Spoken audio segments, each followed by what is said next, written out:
گلاب کی شہزادی۔ بہت عرصہ پہلے کی بات ہے، ایک شاندار محل میں ایک خوبصورت شہزادی رہتی تھی۔ شہزادے کے بڑے بڑے خوبصورت سرخ بال تھے۔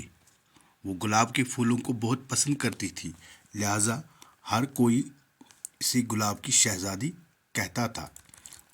ہر روز شام کے وقت شہزادی بالکونی میں جا کر تالی بجاتی۔ تالی کی آواز پر گانے والی ایک سنہری چڑیا اڑ کر اس کے کندھوں پر بیٹھ جاتی۔ جب چڑیا پیاری سی آواز میں گانا شروع کرتی تو شہزادی بھی اس کے ساتھ گانے لگتی۔ رعایا ان کی خوبصورت آواز پر صبح ہونے تک سکون کی نیند سوتے رہتے تھے۔ یہ سلسلہ یوں ہی چلتا رہا۔ ایک دن کسی چڑیل کو شہزادی کے خوبصورت بالوں کے بارے میں پتہ چل گیا۔ نہ جانے کیا سوچ کر اس نے فیصلہ کر لیا کہ وہ شہزادی کے بالوں کو کالا کر دے گی۔ چڑیل نے اپنی جادوئی چھڑی کو استعمال کرتے ہوئے ایک منتر پڑھا تو شہزادی کے بال سرخ سے کالے ہو گئے۔ اگلے روز جب شہزادی روز کی طرح بالکونی میں گئی اور چڑیا کے ساتھ خوبصورت آواز میں گانا شروع کیا، مگر اس بار لوگ جاگتے رہے۔ شہزادی کو معلوم ہوا تو بہت پریشان ہوئی۔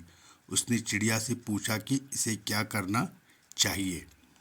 چڑیا کی بتائی ہوئی ترکیب پر عمل کرتے ہوئے اس نے گلاب کی پتیوں کو پانی میں ڈالا اور تھوڑی دیر بعد اس پانی سے اپنے بال دھوئے تو اس کے بال پہلے کی طرح سرخ اور خوبصورت ہو گئے، اور روز کی طرح جب وہ شہزادی چڑیا کے ساتھ گانا گاتی تو رعایا بھی میٹھی نیند سو جاتی۔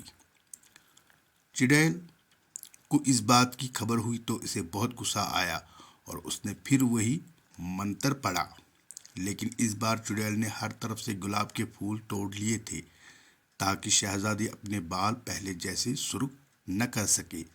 یوں شہزادی کے بال پھر سے کالے ہو گئے اور اس رات رعایا کی نیند پھر سے اڑ گئی۔ شہزادی بالکونی میں کھڑی ہو کر رونے لگی کہ اب اس کے بال پہلے جیسے کبھی نہیں ہو سکتے، اور یوں اس کے آنسو کا ایک قطرہ نیچے جا کر فرش پر گرا۔ ایک نوجوان جو وہاں سے گزر رہا تھا اس خوبصورت شہزادی کو بالکونی میں روتا دیکھ کر رک گیا۔ اس کے پاس ایک صندوق تھا جس میں سے اس نے سرخ رنگ کا ایک بال نکالا اور اس کو آنسو کے قطرے پر رکھا جو شہزادی کی آنکھوں سے گرا تھا۔ دیکھتے ہی دیکھتے وہ سرخ رنگ کا بال گلاب کے پھول میں بدل گیا۔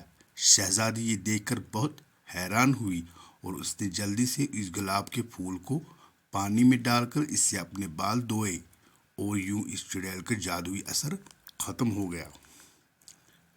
شہزادی کے بال پہلے کی طرح سرخ ہو گئے اور ہر طرف گلاب کے پھول کھل گئے۔ بادشاہ نے نوجوان سے جب پوچھا کہ اس کے پاس یہ بال کہاں سے آیا تو اس نے بتایا کہ شہزادی سے بچپن میں اس کی بہت دوستی تھی۔ ہم نے دوستی کو قائم رکھنے کے لیے ایک دوسرے کے بال توڑ کر اپنے پاس سنبھال کر رکھے تھے۔ پھر میں سفر پر چلا گیا تھا، کئی برسوں بعد اب واپس آیا ہوں۔